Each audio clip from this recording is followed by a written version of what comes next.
शांति। आज 16 सितंबर 2025 की बाबा की साकार मुरली है। मुरली के महावाक्य हैं, मीठे बच्चे तुम हो रूहानी पंडे, तुम्हें सबको शांति धाम अर्थात अमरपुरी का रास्ता बताना है। प्रश्न है, तुम बच्चों को कौन सा नशा है? उस नशे के आधार पर कौन से निश्चय के बोल बोलते हो? उत्तर है, तुम बच्चों को यह नशा है कि हम बाप को याद कर जन्म जन्मांतर के लिए पवित्र बनते हैं। तुम निश्चय से कहते हो कि भल कितने भी विघ्न पड़े, लेकिन स्वर्ग की स्थापना तो जरूर होनी ही है। नई दुनिया की स्थापना और पुरानी दुनिया का विनाश होना ही है। यह बना बनाया ड्रामा है, इसमें संशय की बात ही नहीं। ओम शांति। रूहानी बच्चों प्रति रूहानी बाप समझा रहे हैं, तुम जानते हो हम आत्मा हैं। इस समय हम रूहानी पंडे बने हैं, बनते भी हैं, बनाते भी हैं। यह बातें अच्छी रीति धारण करो। माया का तूफान भुला देता है।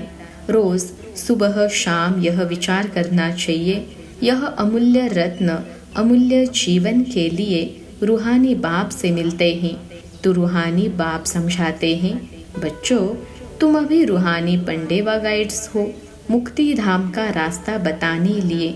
यह है सच्ची सच्ची अमर कथा अमरपुरी में जाने की। अमरपुरी में जाने के लिए तुम पवित्र बन रहे हो। अपवित्र भ्रष्टाचारी आत्मा अमरपुरी में कैसे जाएगी? मनुष्य अमरनाथ की यात्रा पर जाते हैं, स्वर्ग को भी अमरनाथपुरी कहेंगे। अकेला अमरनाथ थोड़े ही होता है, तुम सब आत्माएं अमरपुरी जा रही हो। वह है आत्माओं की अमरपुरी परम धाम। फिर अमरपुरी में आते हैं शरीर के साथ। वह कौन ले जाते हैं? परम पिता परमात्मा सभी आत्माओं को ले जाते हैं। उसको अमरपुरी भी कह सकते हैं, परंतु राइट नाम शांति धाम है। वहाँ तो सबको जाना ही है। ड्रामा की भावी टाली ना ही टले। यह अच्छी रीति बुद्धि में धारण करो। पहले पहले तो आत्मा समझो। परमपिता परमात्मा भी आत्मा ही है। सिर्फ उनको परमपिता परमात्मा कहते हैं, वह हमको समझा रहे हैं। वही ज्ञान का सागर है, पवित्रता का सागर है। अब बच्चों को पवित्र बनाने के लिए श्रीमत देते हैं कि मामेकम याद करो तो तुम्हारे जन्म जन्मांतर के पाप कट जाएंगे। याद को ही योग कहा जाता है। तुम तो बच्चे हो ना, बाप को याद करना है। याद से ही बेड़ा पार है। इस विषय नगरी से तुम शिव नगरी में जाएंगे, फिर विष्णुपुरी में आएंगे। हम पढ़ते ही हैं वहाँ के लिए, यहाँ के लिए नहीं। यहाँ जो राजाएं बनते हैं वह धन दान करने से बनते हैं। कई है जो गरीबों की बहुत संभाल करते हैं। कोई हॉस्पिटल धर्मशालाएं आदि बनाते हैं, कोई धन दान करते हैं। जैसे सिंध में मूलचंद था, गरीबों के पास जाकर दान करते थे, गरीबों की बहुत संभाल करते थे। ऐसे बहुत दानी होते हैं। सुबह को उठकर अन्न की मुट्ठी निकालते ही गरीबों को दान करते हैं। आजकल तो ठगी बहुत लगी हुई है। पात्र को दान देना चाहिए, वह अक्ल तो है नहीं। बाहर में जो भीख मांगने वाले बैठे रहते हैं उनको देना, वह भी कोई दान नहीं। उनका तो यह धंधा है। गरीबों को दान करने वाला अच्छा पद पाते हैं। अब तुम हो सब रूहानी पंडे। तुम प्रदर्शनी व म्यूजियम खोलते हो तो ऐसा नाम लिखो जो सिद्ध हो जाए। गाइड टू हेवन व नई विश्व की राजधानी के गाइड्स। परंतु मनुष्य कुछ भी समझते नहीं है। यह है ही कांटों का जंगल, स्वर्ग ही फूलों का बगीचा, जहाँ देवताएं रहते हैं। तुम बच्चों को यह नशा रहना चाहिए कि हम बाप को याद कर जन्म जन्मांतर के लिए पवित्र बनते हैं।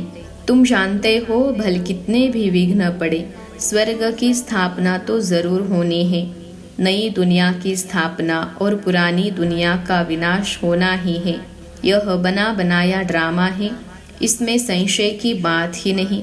जरा भी संशय नहीं लाना चाहिए। यह तो सब कहते हैं पतित पावन, अंग्रेजी में भी कहते हैं आकर लिबरेट करो दुख से। दुख है ही 5 विकारों से, वह है ही वाइसलेस वर्ल्ड, सुख धाम। अभी तुम बच्चों को जाना है स्वर्ग में। मनुष्य समझते हैं स्वर्ग ऊपर में है, उनको यह पता नहीं है कि मुक्तिधाम ऊपर में है। जीवन मुक्ति में तो यहाँ ही आना है, यह बाप तुम्हें समझाते हैं। उनको अच्छी रीति धारण कर नॉलेज का ही मंथन करना है। स्टूडेंट भी घर में यही ख्याल करते रहते हैं, यह पेपर भरकर देना है, आज यह करना है। तो तुम बच्चों को अपने कल्याण के लिए आत्मा को सतो प्रधान बनाना है, पवित्र बन मुक्ति धाम में जाना है और नॉलेज से फिर देवता बनते हैं। आत्मा कहती है ना, हम मनुष्य से बैरिस्टर बनते हैं, हम आत्मा मनुष्य से गवर्नर बनते हैं। आत्मा बनती है शरीर के साथ, शरीर खत्म हो जाता है तो फिर नए सिर पढ़ना पड़ता है। आत्मा ही पुरुषार्थ करती है विश्व का मालिक बनने। बाप कहते हैं यह पक्का याद कर लो कि हम आत्मा हैं। देवताओं को ऐसे नहीं कहना पड़ता, याद नहीं करना पड़ता, क्योंकि वह तो है ही पावन, प्रालब्ध भोग रहे हैं।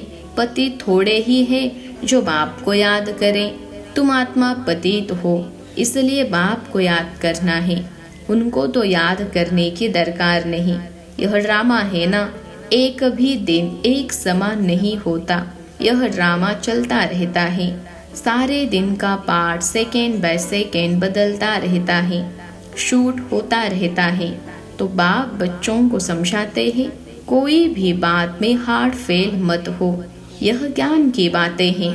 भल अपना धंधा आदि भी करो, परंतु भविष्य ऊंच पद पाने के लिए पूरा पुरुषार्थ करो। गृहस्थ व्यवहार में भी रहना है। कुमारियां तो गृहस्थ में गई ही नहीं है। गृहस्थी उनको कहा जाता जिनके बाल बच्चे हैं। बाप तो अधर कुमारी और कुमारी सबको पढ़ाते हैं। अधर कुमारी का भी अर्थ नहीं समझते, क्या आधा शरीर है। अभी तुम जानते हो कन्या पवित्र है और अधर कन्या उनको कहा जाता है जो अपवित्र बनने के बाद फिर पवित्र बनती है। तुम्हारा ही यादगार खड़ा है, बाप ही तुम बच्चों को समझाते हैं, बाप तुमको पढ़ा रहे हैं।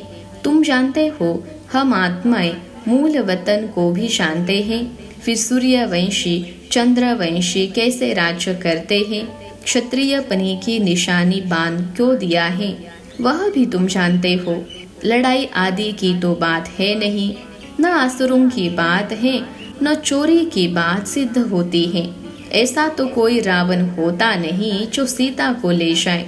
तो बाप समझाते हैं मीठे मीठे बच्चे, तुम समझते हो हम है हेवन के मुक्ति जीवन मुक्ति के पंडे, वह है जिस्मानी पंडे, हम है रूहानी पंडे, वह है कलयुगी ब्राह्मण। तुम संगम युगी ब्राह्मण अभी पुरुषोत्तम बनने के लिए पढ़ रहे हो। बाबा अनेक प्रकार से समझाते रहते हैं, फिर भी देह अभिमान में आने से भूल जाते हैं। मैं आत्मा हूँ, बाप का बच्चा हूँ, वह नशा नहीं रहता है। जितना याद करते रहेंगे उतना देह अभिमान टूटता जाएगा। अपनी संभाल करते रहो। देखो हमारा देह अभिमान टूटा है, हम अभी जा रहे हैं, फिर हम विश्व के मालिक बनेंगे। हमारा पार्ट ही हीरो हीरोइन का है। हीरो हीरोइन नाम तब पड़ता है जब कोई विजय पाते हैं। तुम विजय पाते हो तब तुम्हारा हीरो हीरोइन का नाम पड़ता है। इस समय इनसे पहले नहीं था। हारने वाले को हीरो हीरोइन नहीं कहेंगे। तुम बच्चे जानते हो हम अभी जाकर हीरो हीरोइन बनते हैं। हमारा पार्ट ऊंचते ऊंच है। कौड़ी और हीरे का तो बहुत फर्क है। भल कितने भी लखपति व करोड़पति हो, परंतु तुम जानते हो यह सब विनाश हो जाएंगे। तुम आत्माएं धनवान बनती जाती हो, बाकी सब देवालय में जा रहे हैं। यह सब बातें धारण करनी है, निश्चय में रहना है। यहाँ नशा चढ़ता है, बाहर जाने से नशा उतर जाता है। यहाँ की बातें यहाँ रह जाती हैं। बाप कहते हैं बुद्धि में रहे। बाप हमको पढ़ा रहे हैं, जिस पढ़ाई से हम मनुष्य से देवता बन जाएंगे। इसमें तकलीफ की कोई बात नहीं। धंधे आदि से भी कुछ टाइम निकाल याद कर सकते हो। यह भी अपने लिए धंधा है ना। छुट्टी लेकर जाए बाबा को याद करो। यह कोई झूठ नहीं बोलते हैं। सारा दिन ऐसे ही थोड़े ही गवाना है। हम भविष्य का तो कुछ ख्याल करें। युक्तियाँ बहुत हैं। जितना हो सके टाइम निकाल बाप को याद करो। शरीर निर्वाह के लिए धंधा आदि भी भल करो। हम तुमको विश्व का मालिक बनने की बहुत अच्छी राय देते हैं। तुम बच्चे भी सबको राय देने वाले ठहरे। वजीर राय के लिए होते हैं ना। तुम एडवर्टाइजर हो। सबको मुक्ति जीवन मुक्ति कैसे मिले इस जन्म में वह रास्ता बताते हो। मनुष्य स्लोगन आदि बनाते हैं तो दीवार में ऊपर लगा देते हैं। जैसे तुम लिखते हो बी होली एंड राजयोगी, परंतु इनसे समझेंगे नहीं। अभी तुम समझते हो हमको बाप से यह वर्षा मिल रहा है, मुक्ति धाम का भी वर्षा है। मुझे तुम पतित पावन कहते हो तो मैं आकर राय देता हूँ पावन बनने की। तुम भी एडवर्टाइजर हो। मुक्ति धाम में कोई भी जा नहीं सकते जब तक बाप एडवर्टाइज न करे, श्रीमत न दे। श्री अर्थात श्रेष्ठ मत है ही शिव बाबा की। आत्माओं को श्रीमत मिलती है शिव बाबा की। पाप आत्मा पुण्य आत्मा कहा जाता है। पाप शरीर नहीं कहेंगे। आत्मा शरीर से पाप करती है, इसलिए पाप आत्मा कहा जाता है। शरीर बिगर आत्मा न पाप न पुण्य कर सकती है। तो जितना हो सके विचार सागर मंथन करो। टाइम तो बहुत है। टीचर व प्रोफेसर है तो उनको भी युक्ति से यह रूहानी पढ़ाई पढ़ानी चाहिए जिससे कल्याण हो। बाकी इस जिस्मानी पढ़ाई से क्या होगा। हम यह पढ़ाते हैं, बाकी थोड़े दिन है, विनाश सामने खड़ा है। अंदर उछल आती रहेगी। कैसे मनुष्यों को रास्ता बताए। एक बच्ची को पेपर मिला था जिसमें गीता के भगवान की बात पूछी गई थी, तो उसने लिख दिया गीता का भगवान शिव है, तो उनको नापास कर दिया। समझती थी हम तो बाप की महिमा लिखती हूँ। गीता का भगवान शिव है, वह ज्ञान का सागर है, प्रेम का सागर है। श्री कृष्ण की आत्मा भी ज्ञान पा रही है। यह बेट लिखा तो फेल हो गई।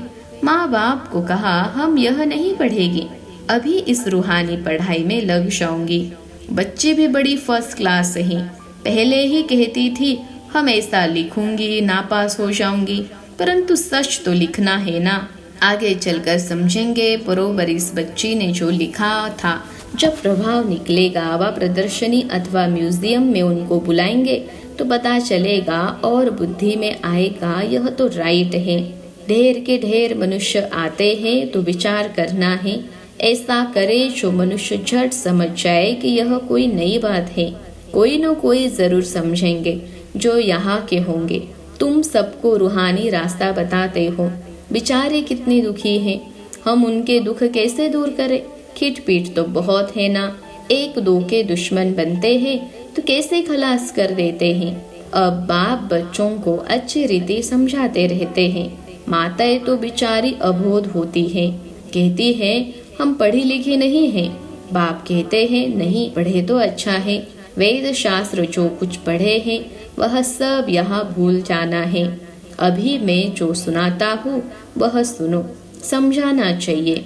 सदगति निराकार परमपिता परमात्मा बिगर कोई कर न सके। मनुष्यों में ज्ञान ही नहीं तो वह फिर सदगति कैसे कर सकते। सदगति दाता ज्ञान का सागर है ही एक। मनुष्य ऐसा थोड़े ही कहेंगे, जो यहाँ के होंगे वही समझने की कोशिश करेंगे। एक भी कोई बड़ा आदमी निकल पड़े तो आवाज होगा। गायन है तुलसीदास गरीब कोई की न सुने बातें। सर्विस की युक्तियाँ तो बाबा बहुत बतलाते हैं, बच्चों को अमल में लाना चाहिए।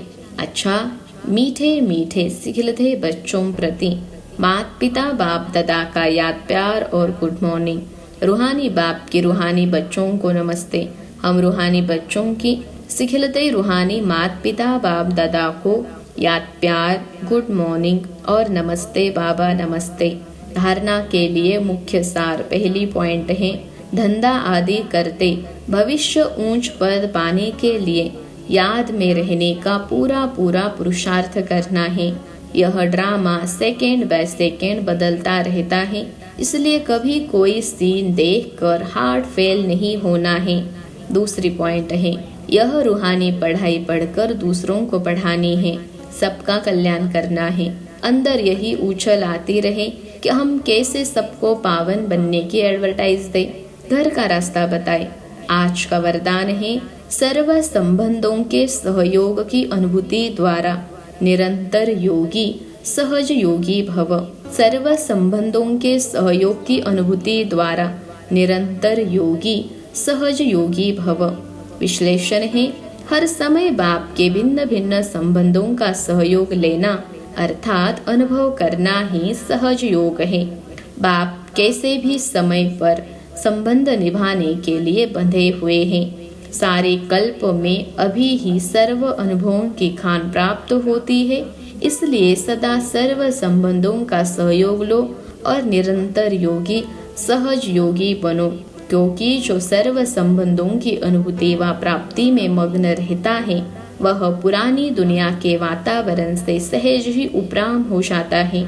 आज का स्लोगन है, सर्व शक्तियों से संपन्न रहना यही ब्राह्मण स्वरूप की विशेषता है।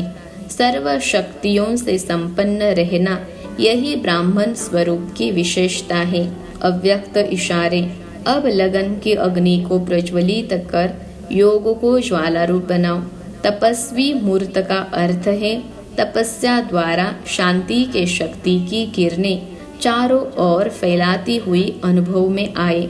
यह तपस्वी स्वरूप औरों को देने का स्वरूप है। जैसे सूर्य विश्व को रोशनी की और अनेक विनाशी प्राप्तियों की अनुभूति कराता है, ऐसे महान तपस्वी आत्माएं ज्वाला रूप शक्तिशाली याद द्वारा प्राप्ति के किरणों की अनुभूति कराती हैं। अच्छा, ओम शांति।